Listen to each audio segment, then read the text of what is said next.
안녕하세요, 친구들. 모차르트입니다. 그럼 3월 11일 아침에 우리가 어떤 상황인지요? 비트코인이 최저점에서 하락했어요. 있었어요.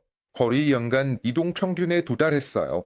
이 보라색 선이요. 하지만 도달하지는 못했어요. 조금요. 지금 200과 연간 이동 평균 사이에 끼어 있어요. 여기가 완충 구역이에요. 여기서 뭔가 하려는 건 정말 보람 없는 일이에요. 룰렛을 하고 있네요.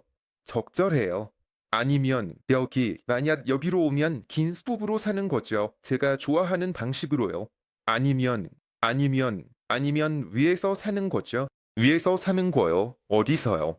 즉, 적절하게 말하자면 정상적인 상승장으로 돌아가려면 마지막 하락 중 하나를 내수해야 해요. 마지막 하락은 여기 있었어요. 즉, 잘 되려면 우리가 위에서 자리 잡아야 해요. 9만 반 정도의 마크가 있고 더 나은 경우 9만 6천 달러 정도입니다. 여기로요. 어떻게든 나가야 해요. 그리고 여기서 조정이 올 때 다시 살 수 있어요. 최소한 거기서 위에 자리 잡아야 해요. 87과 반 88, 최소한요. 그리고 그건 아직 100%는 아닐 거예요. 더 확실하게 롱 포지션에 들어가려면 90일 위에서 자리 잡은 후에 들어가는 게 좋겠어요. 이건 제가 차트에서 보는 것 중 하나예요. 여기 상황이 이중적이에요. 이제는 이중적이에요. 즉, 이게 바로 포괄적인 형태예요. 우리는 완전히 소화했어요. 하지만 잘 소화했어요. 어제 완전히 소화했어요. 정말 잘했어요. 우리는 그걸 다 했어요. 하지만 아직 완전히 소화되지 않은 다른 형태도 있어요. 즉, 사실 이건 4시간 차트에서 이중 정점이에요. 그리고 그거에 비해 뭔가 조금 부족한 것 같아요. 조금 어디에든 찔러보는 거죠. 잘 모르겠어요. 여기서 7만 5천의 연간 이동평균에 도달하거나 S포인 7만 선까지 다시 내려가야 해요. 거래량이 증가하면서 아래로 내려가면 우리가 아래로 눌리게 될 거예요. 이게 차트예요. 지금 뭐가 있을까요? 지금 우리는 작은 반등이 일어나고 있어요. 76지점에 도달한 후에도 펀드가 조금 조정되고 있어요.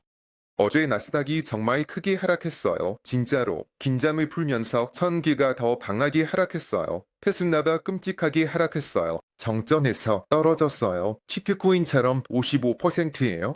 아치민처럼 뭔가 떨어지고 있어요. 뭘 할 수 있을까요? 지금 그래프를 보면서 기다려야 해요. 즉, 우리가 기프키에서 닫은 것처럼요. 이것에 비해 어제 썼어요. 여기 완전히 닫혔어요. 우리는 위쪽에 갭이 남아있어요. 그 갭이 닫히는 건 대략 8만 7천 달러쯤 될 거예요. 그쪽으로 좀 더 가까이, 어딘가 그쪽으로. 재미있는 건 비트코인 선물들이 200 이동 평균 아래로 떨어지지 않았다는 거예요. 그들은 이를 위해 남아 있었어요. 재미있는 법칙이에요. 이게 바로 차이예요. 즉, 여기서 비트코인이 선물보다 더 강하게 보인다는 거예요. 즉, 아마도 87로 돌아올 거예요. 그럴 수도 있어요. 하지만 지금은 그냥 롱 포지션을 잡고 87을 기다리는 건 순전히 반등을 노리는 거예요. 긴 스탑을 두고 이 페이크보다 훨씬 더 긴 스탑을 두는 건 큰 의미가 없어요. 나는 안 보여. 즉, 87로 반등해서 그 갭을 받을 가능성은 있어요. 전체적으로 하루 동안 모든 것이 과매도 상태라는 점에서요. 그리고 그냥 반등의 범위 내에서도 나중에 더 아래로 갈 수 있다면 그럴 수도 있어요. 맞아요. 하지만 더 확실한 롱 포지션을 위해서 제가 이미 말씀드렸죠. 해야 해요. 아니면 기다려야 해요. 제 관점에서는 이 수준들 가장 가까운 연간 이동 평균이거나 9만 천 위에서 완벽하게 고정되는 걸 기다려야 해요. 마지막 하락을 급락을 흡수하면서 반전이 일어나고 우리는 차분한 상승장을 계속 이어갈 거예요. 지금 블록체인 상황은 다음과 같이 보입니다. 그런데 내가 비트코인에 들어갈 때가 되면 여러분에게 말할게요. 텔레그램 채널에 평소처럼 쓰이게요. 지금 저는 생각을 정리하고 있어요. 그럼 이 영상 아래 설명란에 제 텔레그램 채널 링크를 적을게요. 블록체인에서 며칠 전 우리가 펀딩의 부정적인 구역으로 들어간 게 마음에 들지 않아요. 3월 9일. 그렇게 심각한 부정적인 건 아니지만 마이너스입니다. 모든 거래소 평균적으로 하지만 그곳에서 빠르게 돌아왔습니다. 전반적으로 우리가 그곳으로 간 것은 좋지 않은 일입니다. 그리고 마이너스로 갔고 B. 모든 것은 2024년 4월에 시작되었습니다. 지금은 유지하고 있습니다. 지금은 펀빈이 돌아온 것 같지만 이건 단순한 가만 조정이 아닙니다. 비율로 보면 당하긴 해요. 일반 시장에서 순수하게 비율로 보면 맞아요. 다들 30%라고 할 거예요. 그럴 수 있고 그건 정상이에요. 그냥 별로 특별한 건 없어요. 문제는 이 시장의 유동성이 다르다는 거예요. 여기서 이런 일이 있었어요. 청산 규모가 종합적으로 진행되었어요. 그럼 이건 어때요? 이 30%의 조정은 시장이 한 번도 본 적이 없는 거예요. 이런 조정에서 이런 청산이 발생하는 거죠. 여기서 이걸 상관관계에 지어야 해요. 단순한 비율만 있는 게 아니라 그건 그냥 숫자일 뿐이에요. 실제로 보유자들에게 무슨 일이 일어났는지. 지금 실제로 모든 단기 투자자들이 손실을 보고 있어요. 그들은 모두 손실을 보고 있어요. 즉, 어제 기준으로 비트코인의 평균 수익률이 75%로 떨어졌다는 거예요. 하지만 이건 적어요. 80% 아래로 떨어진 건 안 좋은 일이에요. 예를 들어서 이건 대략 2023년 6월쯤 시작된 일이에요. 그것도 대략 80%였어요. 그 다음에 우리는 73까지 떨어졌어요. 7월 5일 이거 80%다 유지되지 않으면 이건 안 좋은 거예요. 이건 단순한 가만 조정이 아니라 이제 곧 공장어 상패의 경계선으로 간주되기 시작해요. 경계 상패. 지금 아마도 특정 범위에서 어떤 조정이 있을 거예요. 그 후에 시장이 결정할 거예요. 우리가 다시 상승세로 돌아갈지 아니면 하락세로 갈지. 지금 이게 바로 그 수준이에요. 이건 단순한 반만 조정의 수준이 아니라 공장어의 경계선이에요. 이것에 대해 실현된 수익과 손실 비율도 이야기하고 있어요. 이 비율이 제로까지 떨어졌어요. 누구에게 대체로 비트코인에서 45%의 수익을 얻는 사람들이 있어요. 누가 다 될 수 있을까요? 장기 투자자들도 이 덤프에 영향을 받고 있어요. 그들은 대충 40에 샀던 비트코인을 팔고 있어요. 그가 더 깊이 떨어질 수 있다고 해요. 공황 상태에서도 객관적으로 팔려요. 깊이 떨어졌어요. 즉 2024년에도 최소 수준이 있었어요. 거기로 우리는 비율이 떨어지고 있었어요. 다시 이 수준에 가까워지고 있어요. 상당히 빠르게요. 녹색 선, 즉 안전선 아래에는 반지? 2023년 8월에서 9월 사이에요. 그리고 제가 또 마음에 안 드는 건 거래소에서 스테이블 코인의 유동성이 줄어들기 시작했다는 거예요. 스테이블 코인을 패러기 시작했어요. 이건 스테이블 코인 그래프에서도 보이죠. 위에 있는 녹색 선이 떨어지기 시작했어요. 이게 어떻게 떨어지는지 마음에 안 들어요. 즉 이건 중기적으로 본 그런 시각이에요. 단기적으로 긴 뒤쪽에 가까워요. 페더를 패우고 있어요. 싫어요. 조정 깊이가 많이 심해요. 썼던 마이너스 시그마에 의해 NVIV 지표, 즉 시장 가치와 시연 가치를 1년 이동 평균으로 계산한 거예요. 마이너스 1.5 시그마로 떨어졌어요. 드문 사건이에요. 8월 5일에도 이렇게 떨어지지 않았어요. 그때는 구간이 더 넓었거든요. 지금은 좀 더 좁아졌지만 여전히요. 마지막으로 이렇게 떨어진 건 약세장 제외하고는 제가 왜 이게 경계 상태라고 말하는지 아시겠죠? 즉 여기서 우리는 지금 이 위치에 있거나 여기서 어떤 반등을 기다리고 있어요. 그리고 나서 약세장으로 가는 거죠. 아니면 2021년의 상태와 비슷한 상태일 수도 있어요. 여기서 우리는 파란 섬에 닿지 않았지만 여기서는 변동성이 더 컸어요. 즉 여기서 이 구간들이 얼마나 넓어졌고 얼마나 좁아졌는지를 말하는 거예요. 네, 여기서는 유동성이 적었기 때문에 변동성이 지금보다 더 컸어요. 2024에서 2025년에는요. 그리고 현재 시장 상황에서는 확실히 말할 수 없습니다. 뭐라고 할 수는 없어요. 일어난 일, 즉 2월이 마감됐어요. 계절, 주기, 플렉탈, 글래프에서의 포지션 상태에 따라 제가 말했듯이 이건 가능성이 낮았어요. 시나리오, 가능성이 낮았어요. 그렇게 됐어요. 다른 방법은 없었어요. 정말 어떤 가능성이 낮은 사건도 일어납니다. 트럼프가 모두에게 이런 일이 일어났습니다. 비가능성을 배제하지 않았지만 가능성이 낮았습니다. 거래하면서 떨어질 거라 생각하는 건 어리석습니다. 아무것도 못 벌 겁니다. 트럼프가 시장을 망쳤습니다. 시장은 그의 발언에 영향받습니다. 그의 발언보다는 정책 탓입니다. 그의 정책이나 그가 원하는 것이 무엇인지 모릅니다. 오늘은 제재 관세를 돌입하고 내일은 이를 취소한다. 모레 다시 말하지 나는 취소하지 않았어. 절반은 남겨두었어. 시장은 그래 일을 하지 못합니다. 그래서 달러가 떨어지고 주식 시장도 떨어집니다. 어제 나스닥이 전말금은 하락을 경험했습니다. 나스닥 전체에서 하루 동안 말이죠. 암호화폐는 이해하지 못하고 시장의 위험도 이해하지 못합니다. 경기 침체도 이야기가 많아요. 아마 이게 트럼프의 전략일지도 몰라요. 아마 그는 모든 걸 밀어 파월이 인수위를 가동하게 만들고 싶어하는 것 같아요. 그럴 가능성이 있어요. 그럴 가능성이 있어요. 그럴 수도 있. 하지만 그는 많은 것을 위험에 빠뜨리고 있어요. 시도뿐이에요. 그는 위험을 감수하고 있어요. 큰 플레이어들이 청산될 수 있어요. 그 청산들로부터 시장을 어떻게 막을 수 있을지 시도해 보세요. 여기 계속.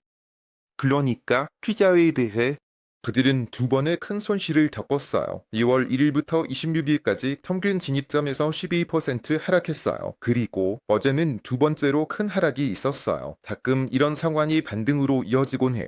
가끔 아주 큰 손실이에요. 최대는 아니지만 두 배로 큰 거예요. 두 배로 큰 거예요. 우리가 시각적으로 보면 하나, 둘, 반등이 왔어요. 하나, 둘, 반등이 왔어요. 이 반등에 대해 이야기해요.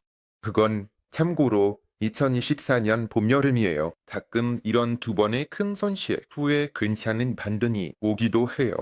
하지만 이 경우 제가 말씀드린 것처럼 이 반등이 보이죠? 이건 단순히 다음 하락 전에 일어난 반등이었어요.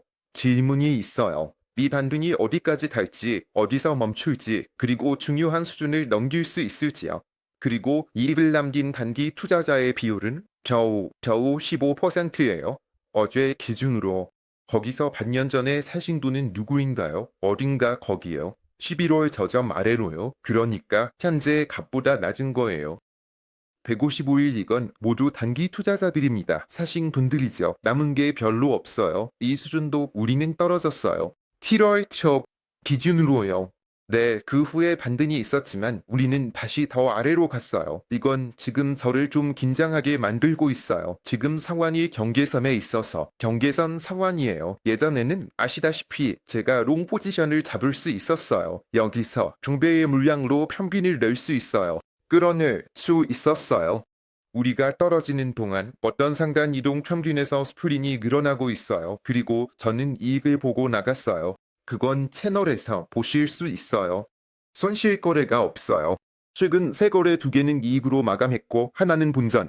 어제 82,500에 손실 없이 나갔어요.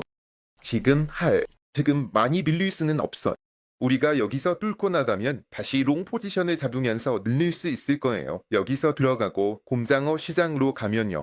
좋아. 상까지 늘려서 55에서 평균적으로 본전으로 나갈 거야. 최악의 경우에는 평균적으로 수익을 낼 수도 있어요. 아마도 지금 이 상황에서는 이게 범위예요. 2배, 연간이. 주간 차트에서도 똑같아요. 주가가 안 좋게 마감했어요. 안 좋아. 하나, 둘, 셋.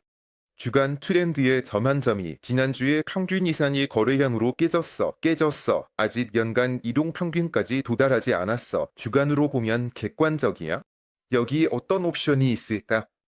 첫 번째, 객관적으로 적절한 간등이 어디로든 이전에 뚫린 이런 채널의 경계로 갈 수 있어. 여기로. 바로 87. 조금 더 높게 끌어올릴 수 있어. 90까지 달 수 있어. 그리고 다시 패스트를 시도해. 바로 이 연간 이동 평균이야. 아니면 우리는 어디로도 가지 않고 바로 여기로 떨어질 수도 있어. 바로 여기 지점이야. 세진 긴 우리는 티램폴린 덮고 있어. 가시. 거기에도 가야 해. 나도 어제 썼어. 반디 투자자들의 최대 고통 수준이야. 소위 말하는 노란선 옐로 라인. 지금 그들은 7만 천 달러야. 마지막으로 우리가 그걸 만졌어. 8월 5일 가장 최악의 상황에서 다들 튀어나왔고 우리는 방향을 바꿨어. 그때도 그 노란 섬을 건드렸어. 지금 그녀는 70일에 있어. 이건 마이너스 한 시그마야. 단기 투자자들에게 평균 진입점에서 마이너스 1 표준편 정하. NVIB에 대한 게 아니야. 다른 지표야. 평균 진입점 말하자면 NVIB는 시장을 고려 단기 투자자만이 아니야. 그래서 이렇다는 거야. 그래서 이번 주에 새로운 걸 생각해낼 수가 없어. 아니면 우리는 여기서 로미의 그너가 아니면 우리가 90위로 뚫고 올라가고 그 위에 고정될 때까지 기다려야 해. 여기서 머물러 우리는 통과할 거야. 그리고 어떤 조정이 오더라도 로미의 그너가 선택이 있어. 현재 구역은 픽별해. 이 두 개의 이동 평균 안에서는 완전히 이해할 수 없는 순수한 룰렛이야. 정말 순수한 룰렛이지. 주간 차트에서 이해하기 힘든 구역이야. 내게는 현재 가격이 80 정도 아니면 77에서 87 사이 리만 달러 범위야. 아마도 주간 차트에서 90까지도 갈 수 있어. 나는 아예 움직이지 않을 거고 특히 고기 완자는 들어가지도 않을 거야. 이런 상황이야. 그리고 이게 토탈 3이야. 우리가 720을 달성할 수 있다고 말했었지. 720억 달러를 만들 수 있다고. 우리는 720을 만들었고 어제는 심지어 711이었어. 712 토탈 3의 연간 이동 평균에 닿았어. 이것도 경기 상태야. 여기 알타가 있어. 만약 우리가 지금 단등한다면 이 상승장이 계속되려면 920위에서 마감해야 해. 여기서 다시 거래에 들어갈 수 있어. 이건 내가 트레이딩에 대해 말하는 거야. 그들은 그냥 사서 100년까지 들고 있어. 거래의 예기야. 다시 들어갈 곳에 대해 아니면 우리는 나감회 연간 이동 평균 아래에서 비트코인은 71로 가고 알타는 대과 200으로 가고 있어. 돌아오고 거래를 하고 있어. 모든들 트럼프는 600으로 돌아오고 580으로. 하지만 지금은 강한 지지선이 있어. 정말 강해. 연간 이동 평균 7월 초에 터치했고 그 후 돌파했어. 8월에 다시 한번 힘들게 돌파했어. 패스트했어. 한동안 그 위를 조심스럽게 다녔어. 그리고 위로 올라갔어. 이게 바로 알트코인 시장을 나누는 경계야. 알타는 약세장이 있어. 상위 알트는 약세장이 있지 않아. 민만큼 낮지 않았습니다. 포팔 스마르 50일 이동 평균이 미래 경쟁야. 세장으로부터의 그래서 신부는 나올 모든 것들은 펠레그른. 그건 내 시장에 대한 생각이. 모두 감사합니다. 모차르크였습니다. 하루 드시고 모두 안녕.